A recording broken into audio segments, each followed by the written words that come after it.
The gallery is loud. Too loud for her to think. Too loud for her to breathe. Zainab stands behind a bronze sculpture, her fingers gripping the edges of her sketchbook so hard the leather creases under the pressure. She's watching him. Again. Like she has for 14 years. But this time, something is different. This time his hand is wrapped around someone else's. Not casually, not politely, not the way you'd hold a colleague's hand or a friend's. Intimately, possessively. The way she used to imagine, late at night, staring at her ceiling, he'd hold hers. The woman beside him is beautiful. Of course she is. They always are.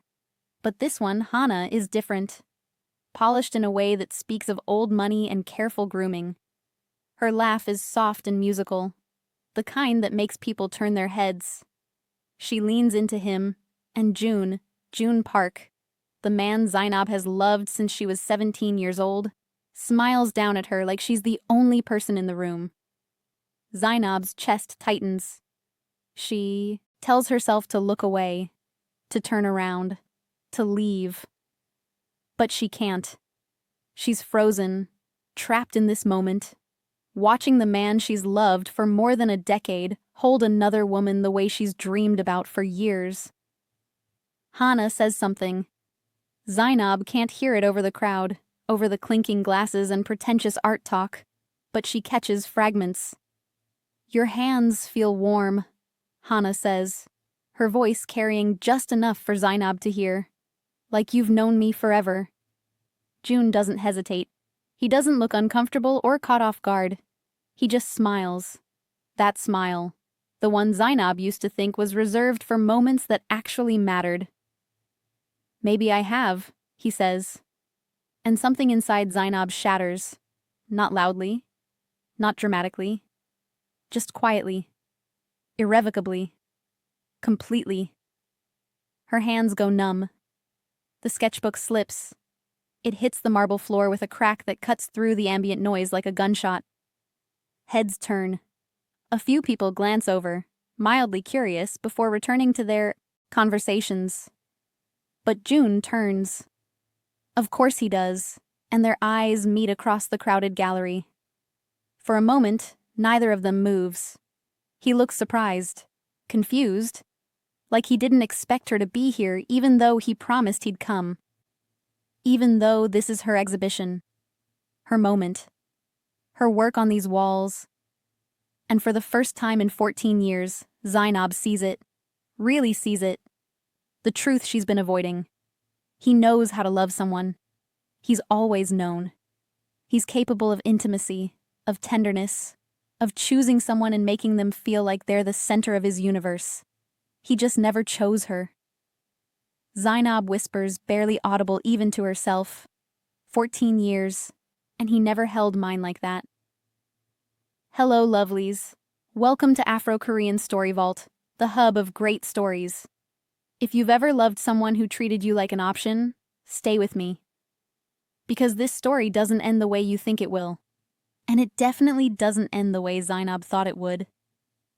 Before we go any further, hit that subscribe button. You'll want to see how this ends. Trust me. You'll want to know if she stays, or if she finally walks away. 14 years is a long time to love someone. Long enough to memorize the way they take their coffee. 2 sugars, no cream, stirred exactly 3 times. Long enough to know which silence means they're upset, and which means they're just tired. Long enough to recognize their footsteps in a hallway before you even see them. Long enough to become the person they call at 2 a.m. when the world feels too heavy and they need someone to remind them they're not alone. But not long enough, apparently, to be chosen. Not long enough to matter in the way that actually counts. Zainab Kolokoye learned that the hard way. She learned it standing in a gallery in Cheongdam-dong, watching the man she'd built her entire emotional life around hold another woman like she was something precious. Something worth keeping. Zainab was 17 when she met Joon Park. It was summer in Seoul, and the city was humid and chaotic in that specific way that makes your clothes stick to your skin and your lungs feel like they're working overtime.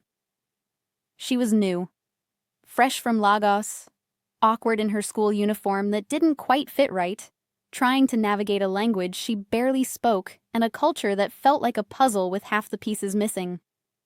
Her father had taken a job with a tech firm, and her mother, Korean by birth but raised in Nigeria, thought it would be good for Zainab to connect with her heritage.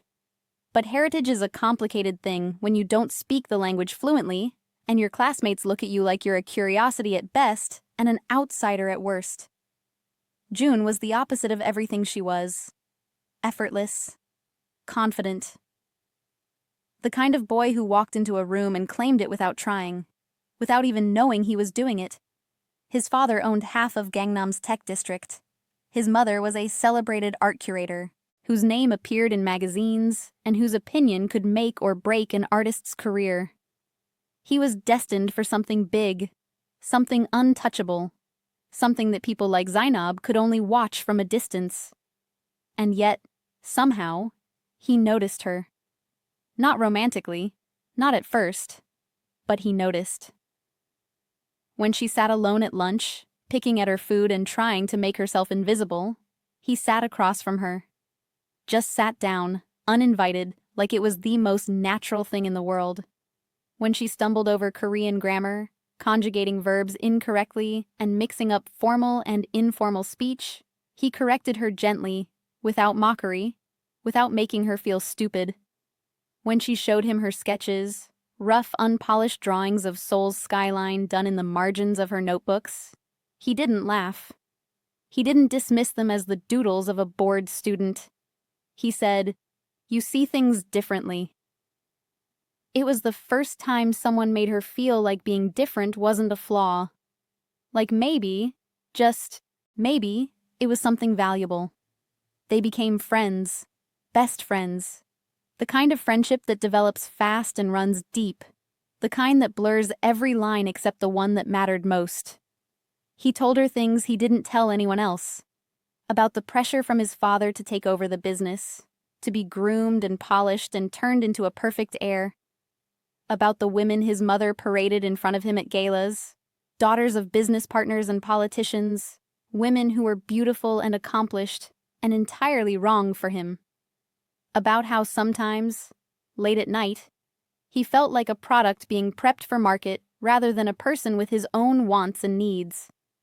And Zainab listened. She always listened.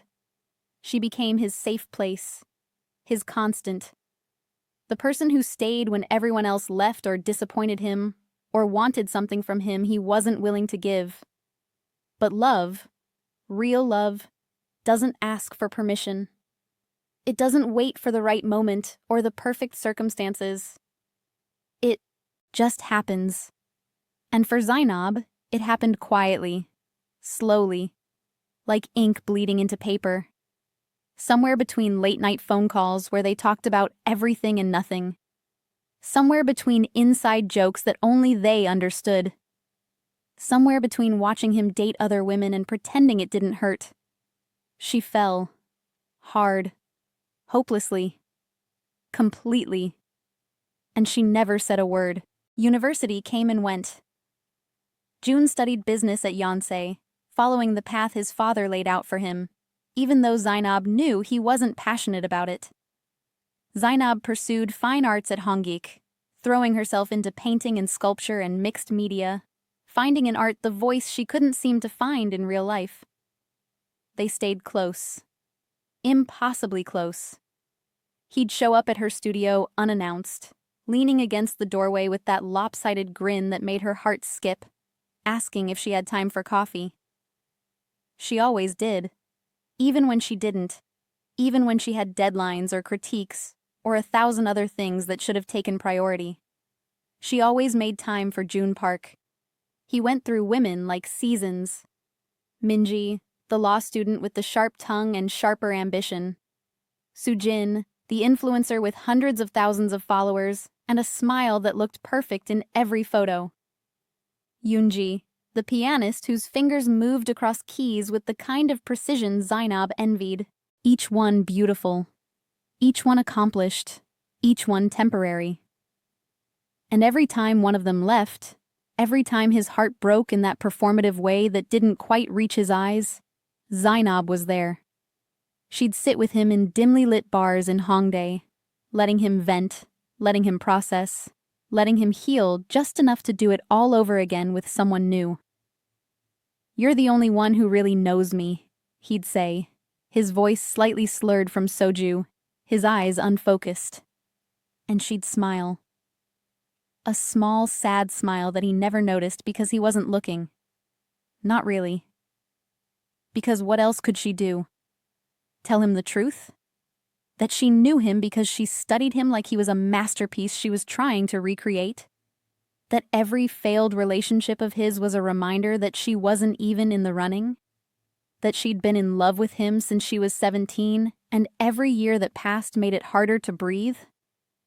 No. She stayed quiet. She stayed safe. She stayed his friend. Because being his friend was better than being nothing at all. Or so she told herself. But silence has a cost. And for Zainab, that cost was herself. Slowly, quietly, she started disappearing. Not physically. She was still there, still showing up, still being the person Joon called when he needed someone. But internally, the woman she could have been was fading. She stopped dating. Why bother when no one would ever compare to him? She stopped putting herself first. Why bother when he might need her? She stopped believing she deserved to be chosen. Why bother when 14 years of evidence suggested otherwise? She started painting him. Not obviously. Never obviously. That would have been too vulnerable, too revealing. Abstract portraits. A jawline here, rendered in sharp, angular lines. A shadow there, suggesting the slope of shoulders she'd memorized. The curve of a smile that only she would recognize. Her professors called her work haunting. Her peers called it brilliant, said there was an emotional depth to her pieces that was rare in student work. Joon called it beautiful. He stood in front of one of her pieces once, at a student exhibition in Hongdae, and stared for a long time. Longer than he usually looked at anything. "This one," he said, pointing to a canvas drenched in deep blues and soft grays, colors that reminded Zainab of winter in Seoul, "feels like longing." She almost told him then. Almost. The words were right there, crowding in her throat, desperate to get out. But his phone buzzed. Another girl, another date. Another reminder that she was not that girl and never would be. So she swallowed it. Again. Pushed it down deep where all her other unspoken truths lived. Years passed. They graduated. Joon took over a division of his father's company, stepped into the role he'd been groomed for his entire life. Zainab freelanced as a visual artist, slowly, painstakingly building a name for herself in Seoul's underground art scene. She sold pieces here and there, got featured in small galleries, started making enough money to support herself without relying on her parents. They still saw each other, still texted, still had that unspoken rhythm that people mistook for something more. Mutual friends would ask if they were dating. Strangers would assume they were a couple. And every time, Joon would laugh and say, "No, we're just friends." Just friends.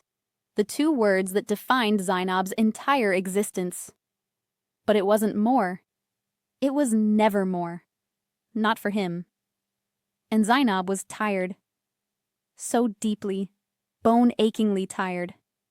Tired of being the person he leaned on but never looked at. Tired of being the safe choice, the backup plan, the one he knew would always be there. Tired of loving someone who loved her just enough to keep her around, but not enough to let her go. Tired of being invisible. She tried to pull back.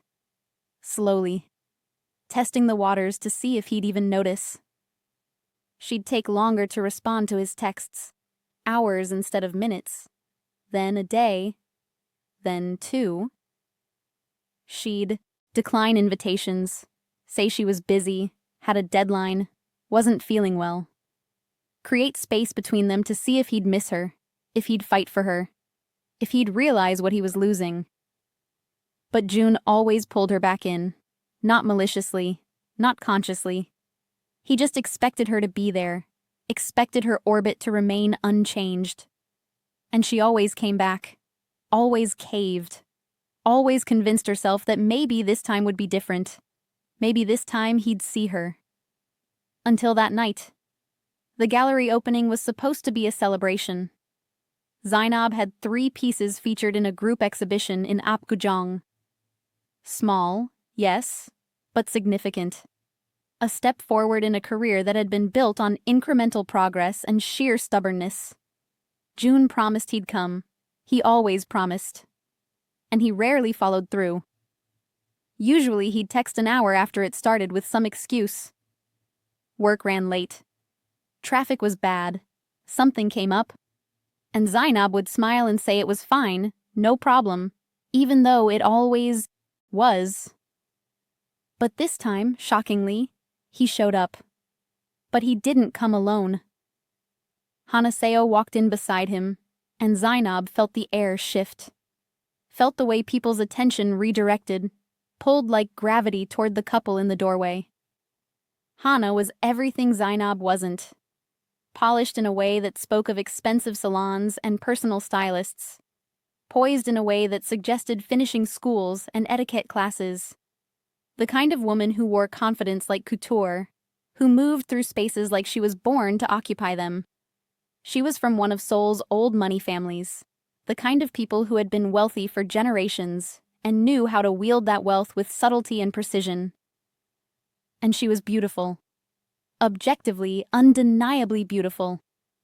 The kind of beautiful that made Zainab feel plain and unfinished by comparison. She moved through the gallery like she owned it, her hand resting lightly on Joon's arm, proprietary and comfortable.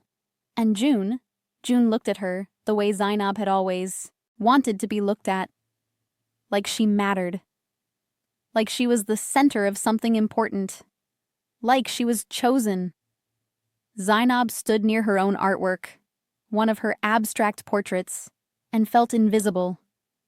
Felt like a ghost haunting her own exhibition. She watched them move through the space.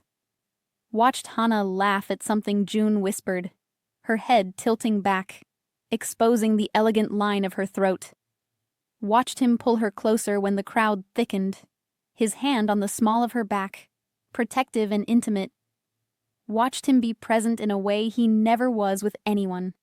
Not Minji, not Sujin, not Yoonji, not her, never her. And then it happened. Hana looked up at him, her eyes soft and warm, her voice just loud enough for Zainab to hear over the ambient noise. "Your hands feel warm," she said. "Like you've known me forever." Joon smiled. That smile. The one Zainab used to think was special, reserved for moments that mattered. "Maybe I have," he said, and Zainab broke.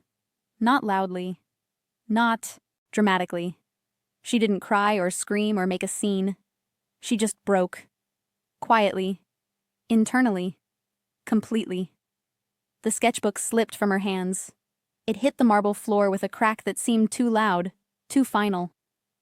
A few people glanced over. Joon turned. Their eyes met.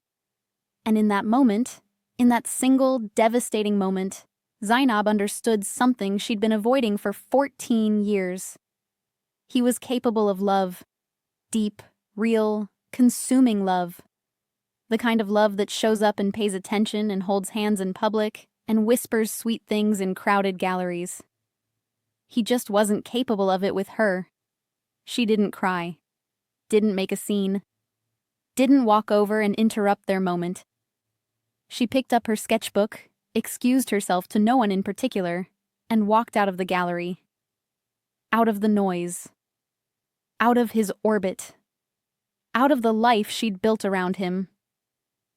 That night, alone in her studio in a neighborhood she could barely afford, surrounded by paintings of a man who would never love Her back, she made a decision.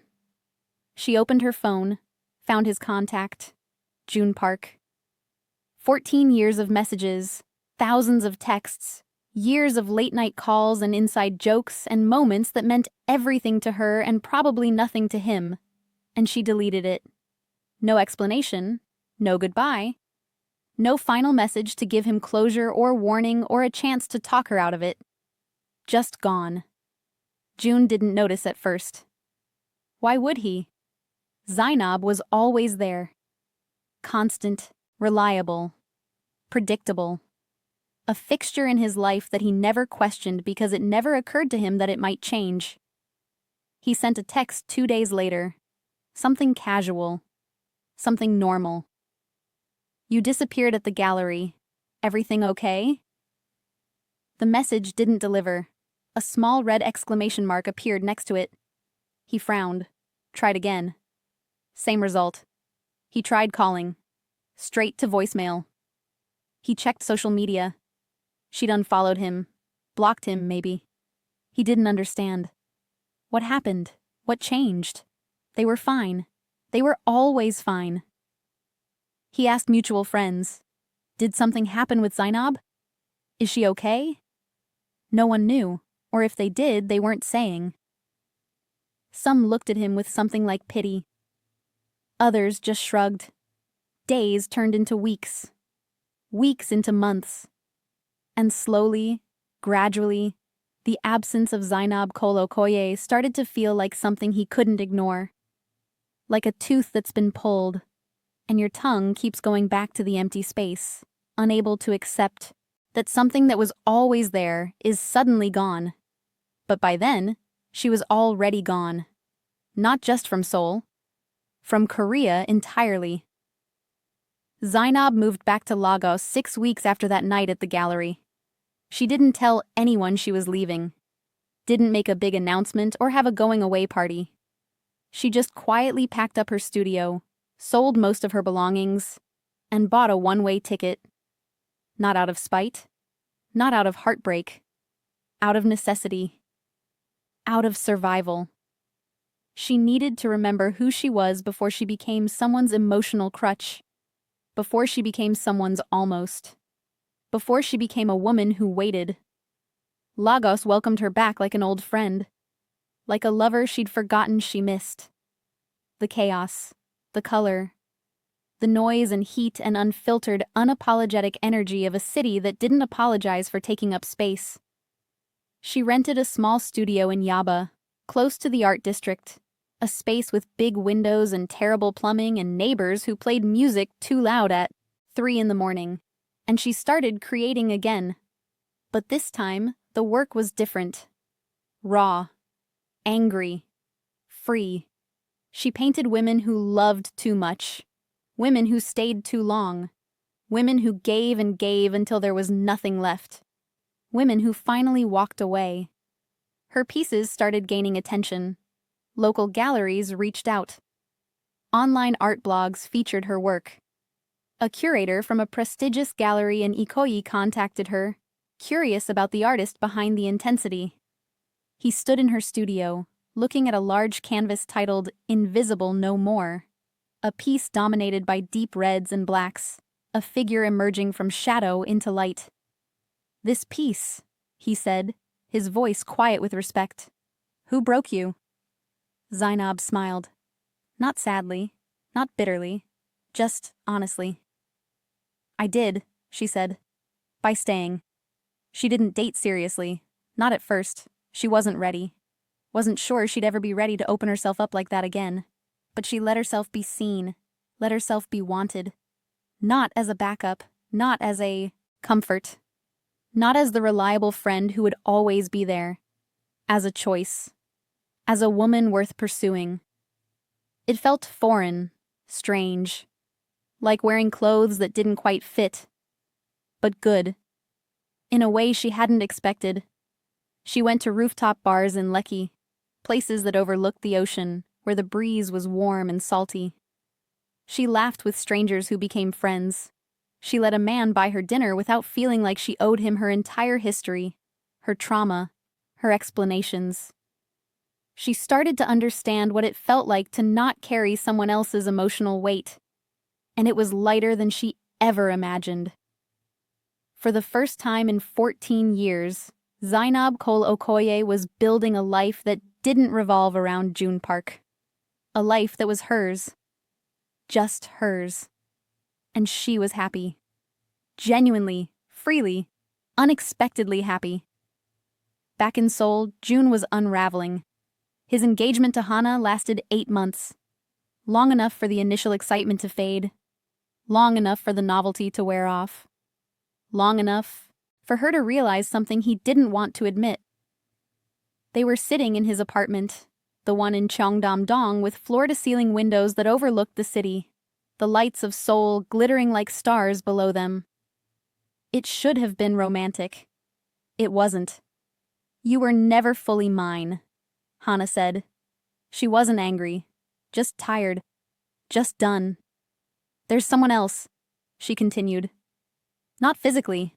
I don't think you've cheated on me, but emotionally. You're always somewhere else, Joon. With someone else." He wanted to argue, to defend himself, to tell her she was wrong, that she was projecting, that she was making something out of nothing. But he couldn't, because she was right. He thought about Zainab constantly, the way she used to listen. Really listen, not just wait for her turn to talk. The way she used to laugh at his jokes, even the bad ones, especially the bad ones. The way she used to look at him, like he was more than his father's son or his mother's project or a trust fund with a face, like he was just Joon. And that was enough. He missed her. Not as a friend. He'd had plenty of friends. Friends who texted back immediately. Friends who made time for him. Friends who showed up. He missed her as something else. As something more. As the person who made him feel like himself. And he'd lost her. Completely. Stupidly. Irrevocably. He started searching. Casually at first, then obsessively. Social media. Art blogs. Gallery listings. Anything that might tell him where she was, what she was doing if she was okay. And then he found it. A feature in an online arts magazine, one of those trendy publications that covered emerging artists.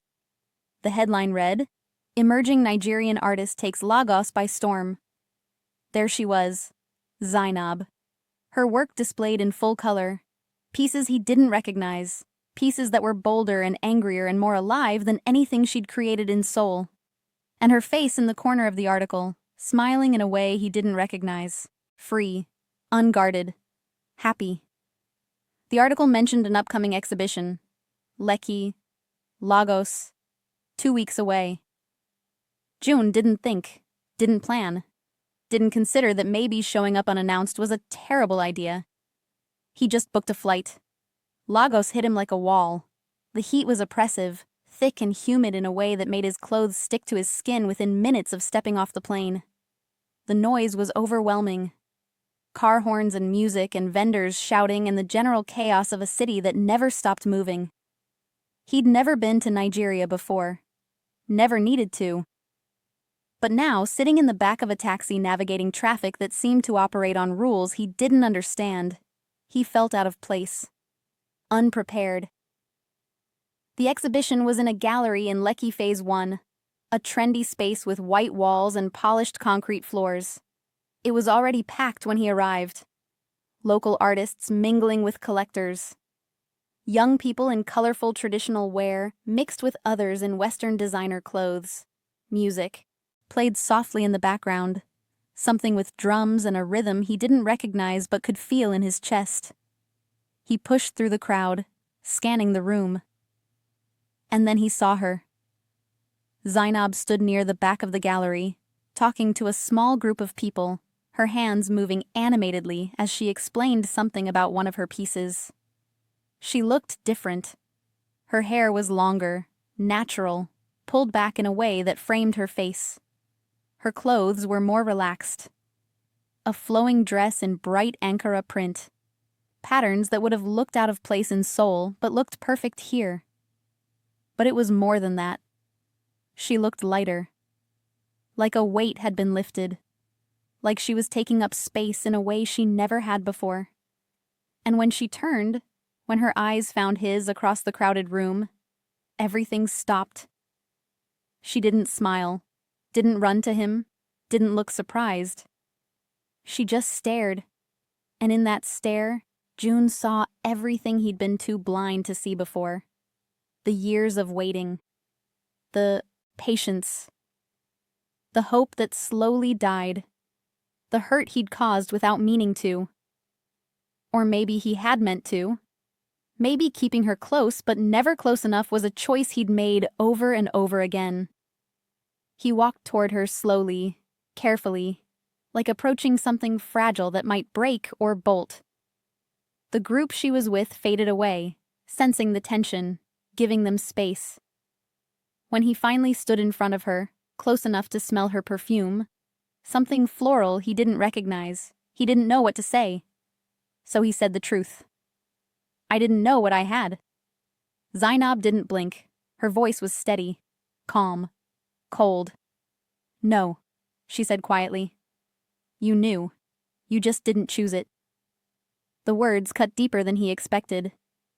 Deeper than anything Hana had said. Because they were true. Because somewhere, on some level, he had known. Known that Zainab loved him.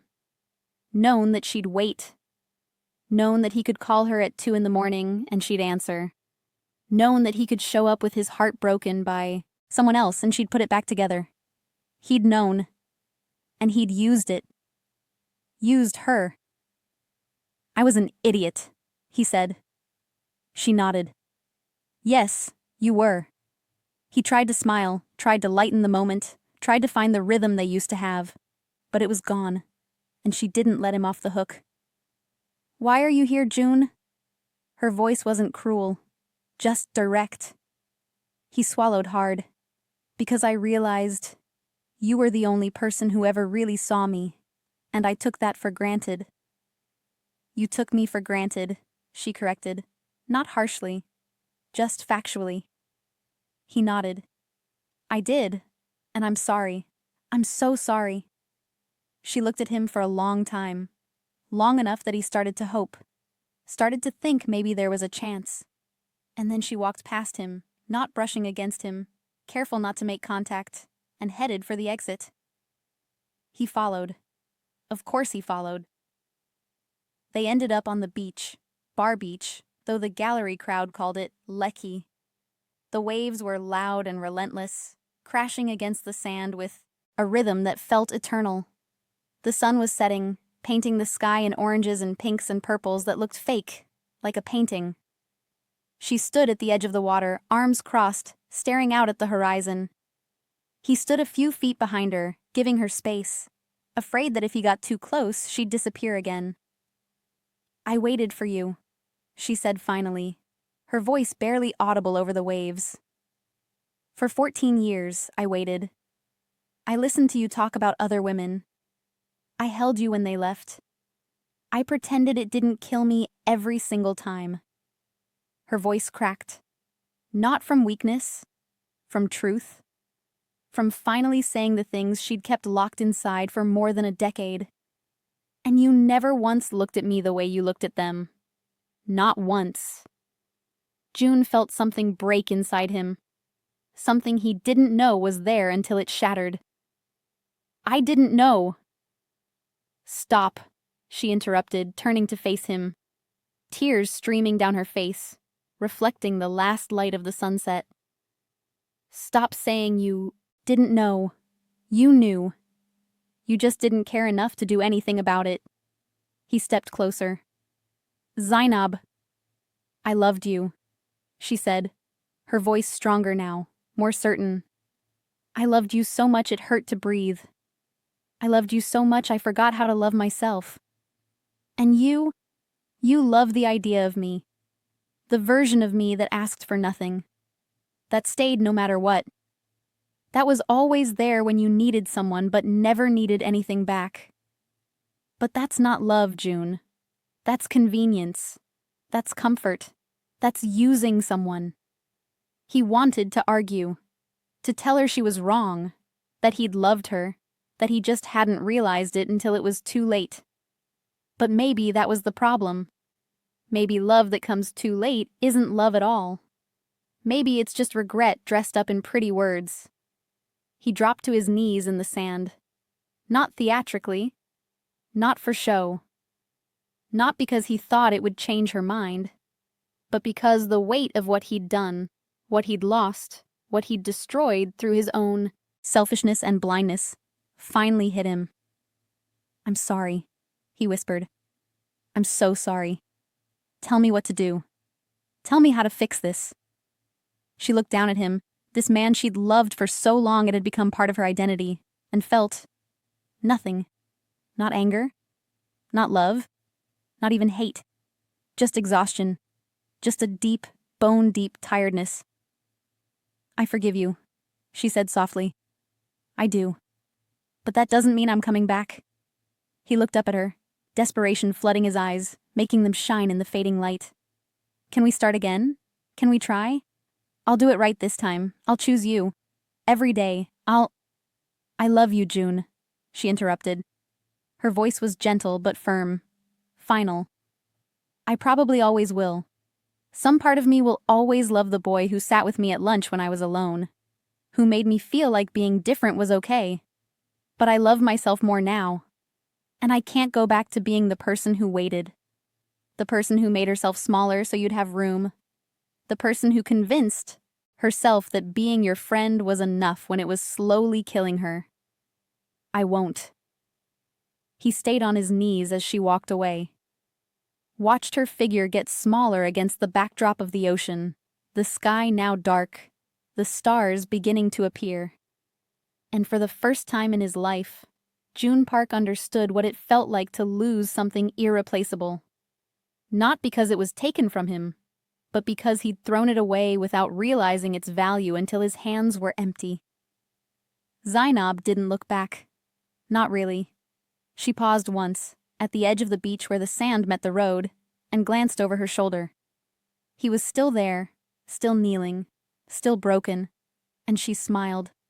Not cruelly, not victoriously, not even sadly, just free. The smile of someone who'd finally chosen themselves. And then she kept walking. Some loves don't get second chances.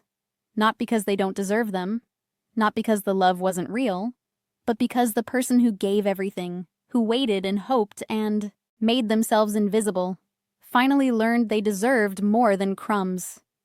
More than convenience. More than being someone's backup plan. 14 years is a long time to wait. Long enough to lose yourself. But sometimes, walking away is the only way to find yourself again. Sometimes choosing yourself isn't selfish. It's survival. It's the bravest thing you can do. Because staying would be easier. Saying yes would be easier. Believing that this time will be different would be easier. But easy isn't always right. And Zainab had spent 14 years doing the easy thing. This time, she chose the hard thing. She chose herself. 6 months later, Zainab's work was featured in a major exhibition in Lagos. Her pieces sold out. International collectors started reaching out. She was interviewed by major art publications. Her career, the one she'd built in the shadow of her love for Joon, was finally flourishing in the light. She dated. Casually at first, then more seriously. She met a writer named Chidi who made her laugh, and actually showed up when he said he would, and looked at her like she was the only person in the room. She didn't compare him to Joon. Didn't measure every man against the ghost of a love that never was. She just let herself be present. Be happy. Be chosen. Joon returned to Seoul. To his job. To his life. But something had shifted. He couldn't do it anymore. Couldn't pretend to care about board meetings and profit margins and the life his father had planned for him. He stepped back from the company. Started investing in artists instead. Young people who needed support, who needed someone to believe in them. Maybe it was penance.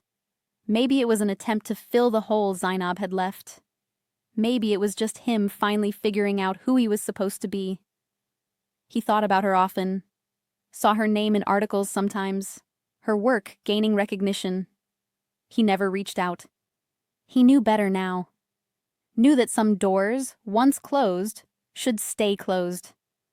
That some loves once lost can't be found again. And that maybe, just maybe, that was okay. Because the thing about choosing yourself is this: it's not selfish, it's not cruel, it's not giving up on love. It's recognizing that love without respect, without effort, without being chosen, isn't really love at all. It's settling. It's making yourself smaller to fit into someone else's life. It's accepting crumbs when you deserve the whole meal. And Zainab, after 14 years of crumbs, finally walked away from the table. She built her own, set her own place, invited people who actually wanted to be there.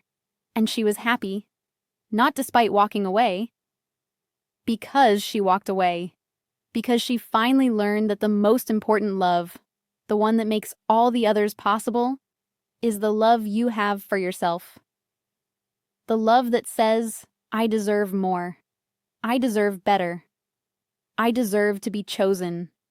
So tell me, would you have given him another chance? Would you have believed him when he said he'd changed? Would you have gone back to Seoul, back to the life you knew? Back to the man who finally realized what he had only after he lost it? Or would you have done what Zainab did? Would you have chosen yourself? Would you have walked away from 14 years of history, 14 years of love, 14 years of hope? Because you finally understood that hope without action is just waiting, and waiting is just another word for losing yourself? Drop your answer in the comments.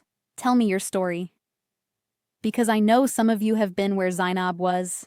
Some of you are there right now, waiting for someone to choose you, hoping that if you just wait a little longer, if you just love a little harder, if you just make yourself a little more available, they'll finally see you.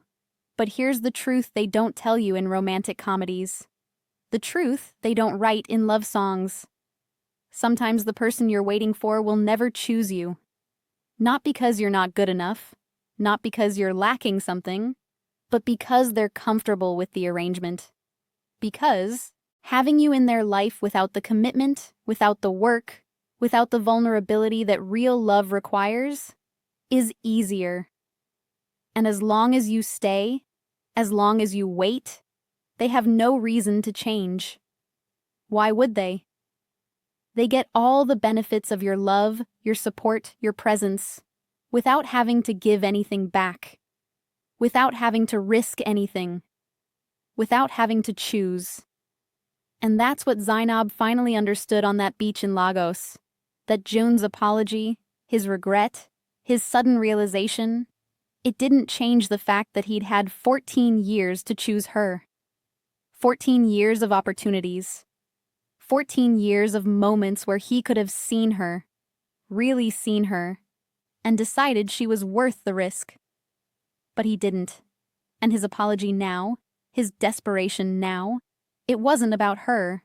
Not really. It was about him. About his loss. About his regret. About what he wanted. Just like it had always been. She'd spent 14 years making everything about what Joon needed, what Joon wanted, what Joon was going through. And in doing so, she'd erased herself. Made herself invisible. Become a supporting character in her own life. Walking away wasn't about punishing him. It wasn't about revenge or proving a point.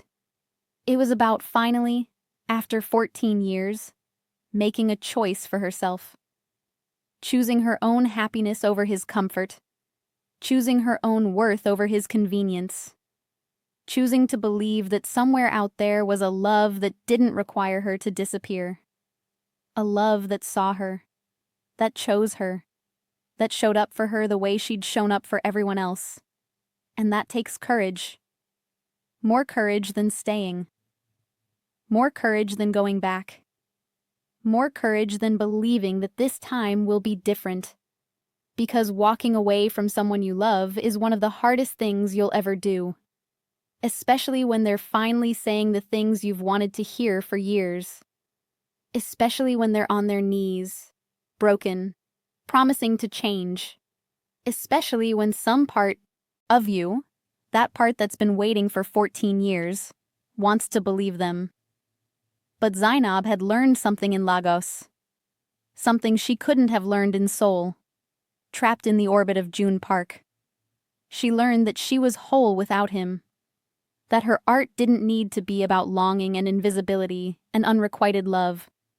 That her life could be full and rich and meaningful without him in it. That she could laugh without wondering if he'd find the joke funny.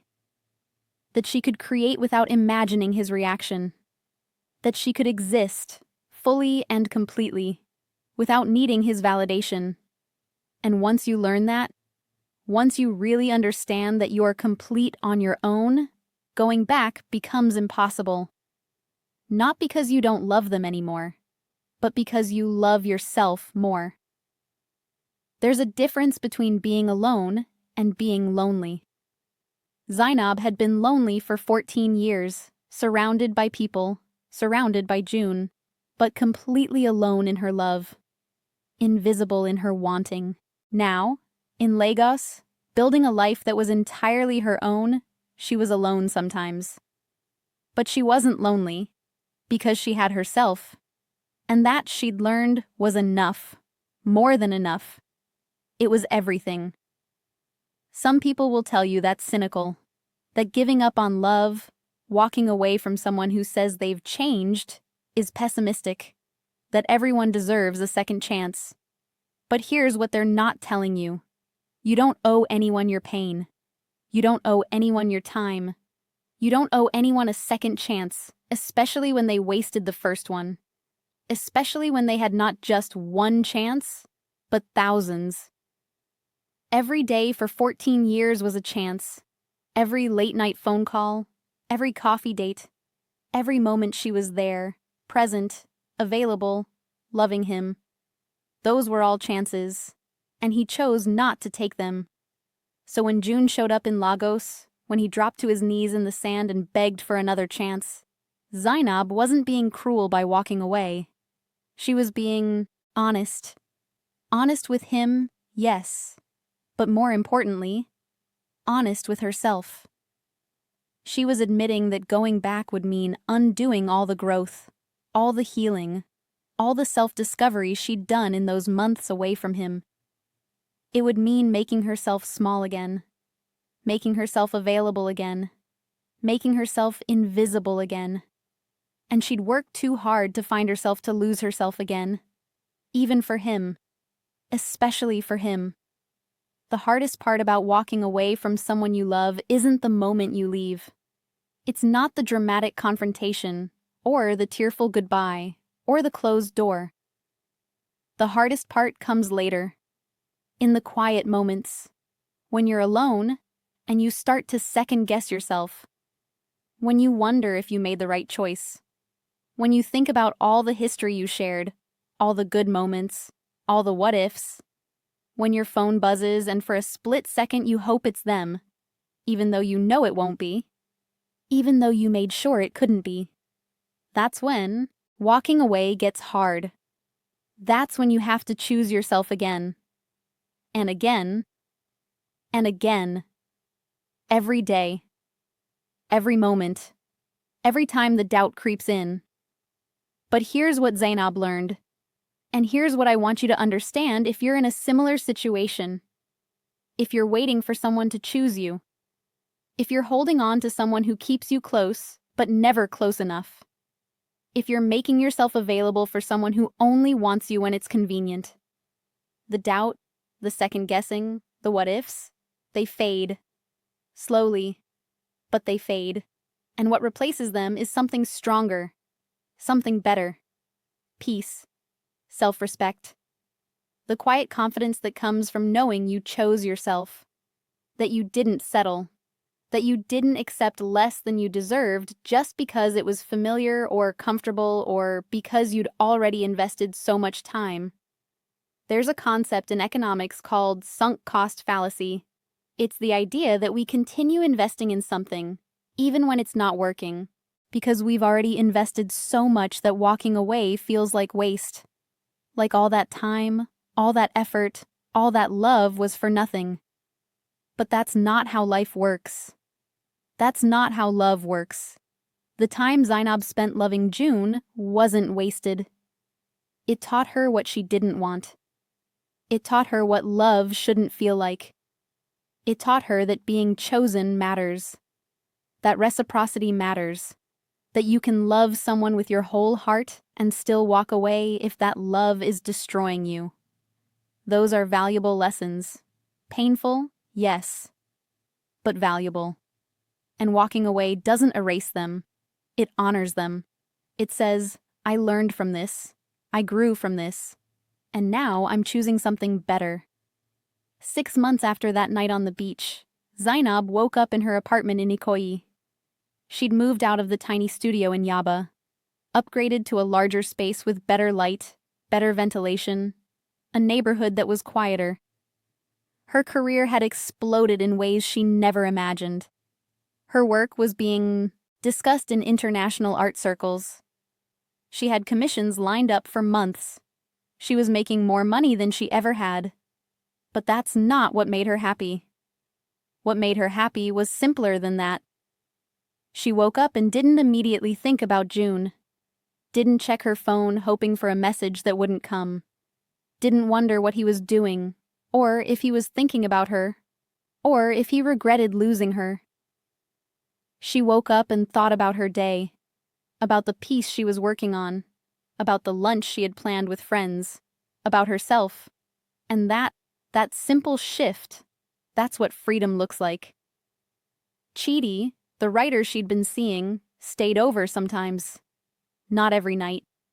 They weren't at that stage yet, but sometimes. And he'd make coffee in the morning. Actual good coffee. Not the instant stuff she usually drank. He'd ask about her work, really ask, wanting to understand her process, her inspiration, her struggles. He'd read passages from whatever he was working on and ask for her feedback. He'd look at her like she was interesting, like her thoughts mattered, like she mattered. And it was so different from what she'd had with Joon that sometimes it scared her, because it was easy, healthy, reciprocal. And she'd spent so long believing that love was supposed to be hard, supposed to hurt, supposed to require sacrifice and patience and waiting. That love that didn't require those things felt suspicious. Like it couldn't be real, but it was real. Or at least, it was becoming real. And the more time she spent with someone who actually chose her, who showed up consistently, who made effort, the more clearly she could see what she'd accepted with Joon. The bare minimum. Crumbs. The occasional text. The emergency phone call when he was sad. The friend who was always available but never prioritized. And she'd called that love. She'd convinced herself that was enough. That she should be grateful for whatever attention he gave her because at least it was something. At least he was in her life. But that's not love. That's settling. That's accepting less because you don't believe you deserve more. And Zainab, in Lagos, building a life that was entirely her own, finally understood that she deserved more. Deserved better. Deserved to be someone's first choice, not their backup plan. Joon, back in Seoul, was learning the same lesson from a different angle. He dated after Zainab.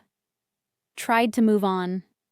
Tried to find someone who made him feel the way Hana had. Or the way he imagined Zainab might have if he'd given her a chance. But every relationship felt hollow. Every woman he met, no matter how beautiful or accomplished or interesting, felt like a placeholder. Like he was going through the motions. His therapist, because yes, he finally started seeing a therapist, asked him why he thought that was. Why none of these women felt right. And Joon, in a moment of painful honesty, admitted that he was looking for someone who knew him the way Zainab had, who understood him without him having to explain, who made him feel safe and seen and accepted. But he wanted all of that without having to give anything back, without having to be vulnerable, without having to risk being hurt. "That's not love," his therapist said gently. "That's dependency. That's using someone." And Joon knew she was right.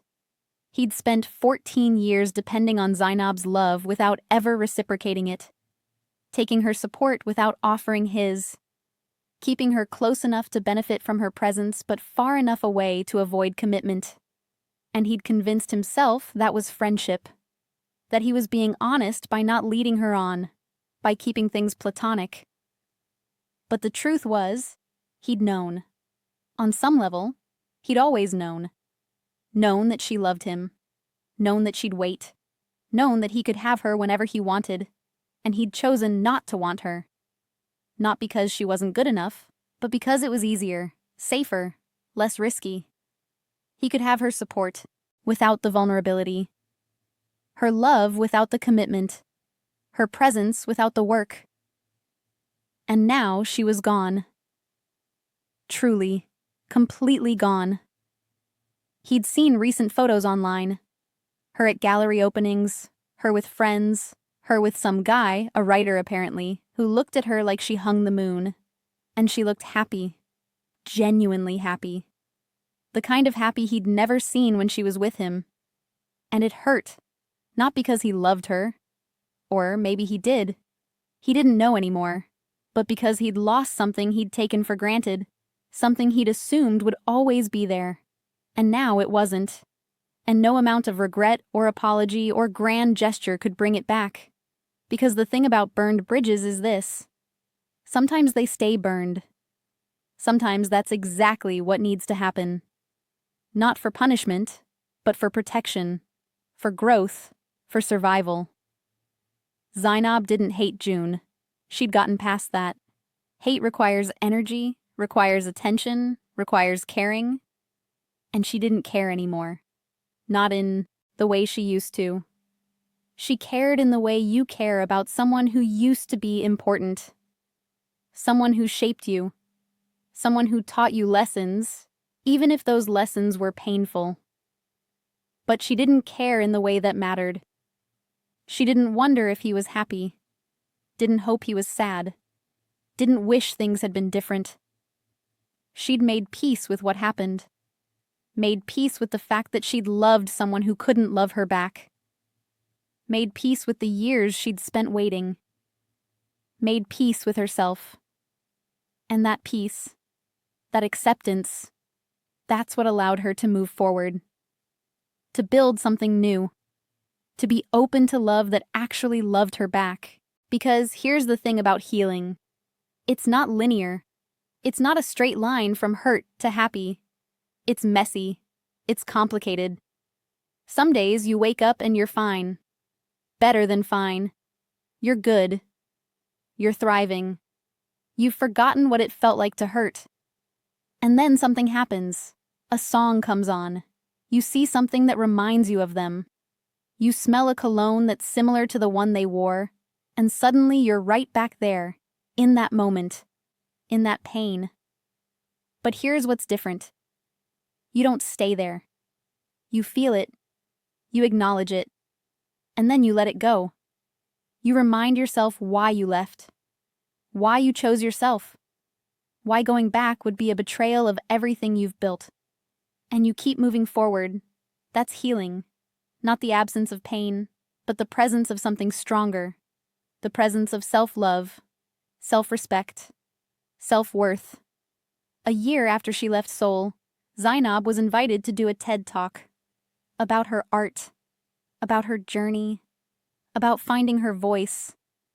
She almost said no. Public speaking terrified her. Always had, but something made her say yes. Maybe it was the woman she'd become. The woman who said yes to things that scared her, who took up space, who believed she had something worth saying. She stood on that stage in Lagos, in front of hundreds of people, and talked about her work, about the themes of invisibility and longing and self-erasure that had dominated her art for years. And then she talked about the shift, about moving to Lagos, about learning to paint joy instead of pain, about learning to center herself in her own story. And at the end, she said something that got quoted in articles and shared on social media, and turned into inspirational Instagram posts. For years, I made myself small so someone else would have room. I thought that's what love required: sacrifice, patience, waiting. But I learned something. Real love doesn't require you to disappear. Real love sees you, chooses you, shows up for you. And if the love you're holding on to requires you to erase yourself, then it's not love. It's loss. And the bravest thing you can do is walk away. The audience stood, applauded. Some were crying. Because her story wasn't unique. It was universal. How many people, women especially, had spent years making themselves smaller for someone who never appreciated the sacrifice? How many people had waited for someone to choose them, to see them, to love them the way they deserved? How many people needed to hear that walking away was okay? That choosing yourself wasn't selfish? That love that hurts isn't really love at all? Joon watched that TED Talk. A friend sent it to him, not knowing the history. "This artist is incredible," the message said. "You should check her out." And he did. He watched Zainab stand on that stage, confident and radiant and whole, talking about her journey, talking about him without saying his name. And he understood finally what he'd lost. Not just a friend, not just someone who loved him, but a woman who was extraordinary, who was talented and kind and patient and brave, and he'd treated her like she was ordinary, like she was replaceable, like she'd always be there. And now she wasn't. And the woman she'd become, the woman on that stage, didn't need him, didn't want him, had built a life, a career, a whole existence that had nothing to do with him. And that was the final blow. Not that she hated him, but that she'd moved on so completely that he'd become irrelevant. He typed out a message, deleted it, typed another, deleted that too. What could he say? That he was sorry? She knew. That he missed her? She didn't care. That he'd changed? Too late. That he finally understood what he'd lost? Irrelevant. So he didn't send anything. Just closed his laptop. Sat in his empty apartment in Cheongdam-dong, the one with the view he used to think mattered, and felt the full weight of his choices. And maybe that was his lesson. Maybe that was what he needed to learn. That actions have consequences. That people aren't infinite in their patience. That love, even deep love, even 14 years of love, can run out, can be withdrawn, can walk away. And you can't do anything about it, can't fix it, can't apologize it away, can't show up after the fact and expect forgiveness. Sometimes you just have to sit with what you've done and learn from it and do better next time, if there is a next time. So here we are, at the end of this story. And I know what some of you are thinking. You're thinking this is sad, that true love should get a second chance, that people can change, that growth should be rewarded. And you're not wrong. Sometimes people do change. Sometimes second chances work. Sometimes the person who hurt you realizes what they did, does the work, becomes someone different, someone better, and maybe then it's worth trying again. But that wasn't this story. This wasn't about Joon's growth. This was about Zainab's. About a woman who spent 14 years waiting for someone to choose her and finally chose herself. And that's not a sad ending. That's not a failure. That's victory. That's strength. That's the hardest, bravest thing she could have done. Because the truth is, we've been conditioned to believe that staying is noble, that fighting for love, even when that love is one-sided, even when that love is hurting you, is romantic. That if you just love someone hard enough, long enough, patiently enough, they'll eventually love you back. But that's not how it works. That's not love. That's fantasy. And living in fantasy means missing out on reality, missing out on real love. The kind that chooses you, the kind that shows up, the kind that doesn't require you to disappear. Zainab found that in Lagos. Not with Chidi necessarily. Maybe they worked out, maybe they didn't. That's not the point. The point is she found it in herself, found the ability to be whole without needing someone else to complete her, found joy that didn't depend on someone else's presence, found peace that came from within. And once you find that, once you really know your own worth, you can't unknow it. Can't go back to accepting less. Can't make yourself small again. Won't make yourself small again. And if you're watching this, if you're in a situation like Zainab was, if you're waiting for someone to choose you, to see you, to love you the way you love them, I need you to hear this. You deserve better.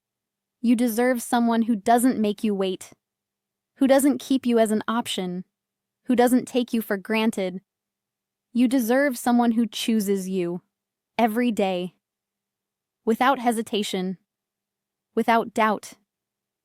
And if the person you're waiting for hasn't chosen you by now, they're not going to. And that's not because you're not enough. It's because they're not ready, they're not willing, they're not capable, and none of those things are your responsibility to fix.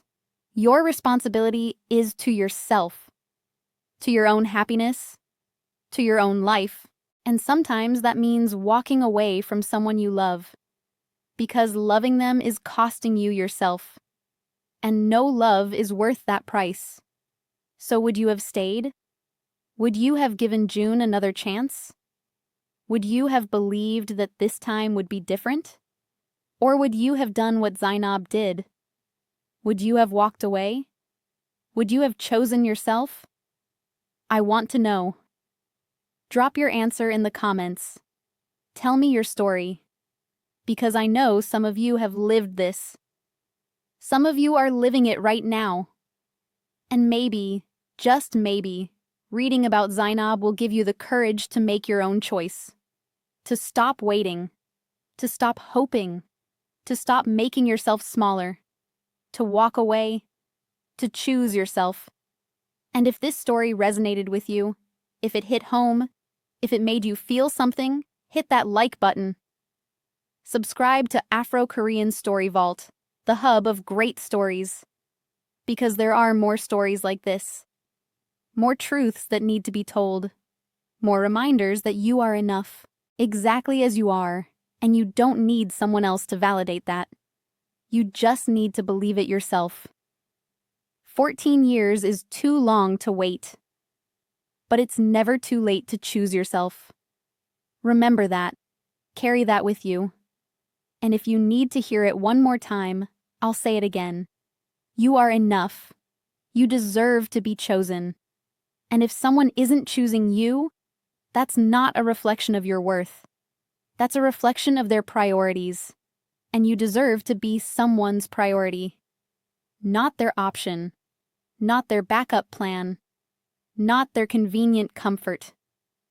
Their priority. Their choice. Their love. Don't settle for anything less. I'll see you in the next one.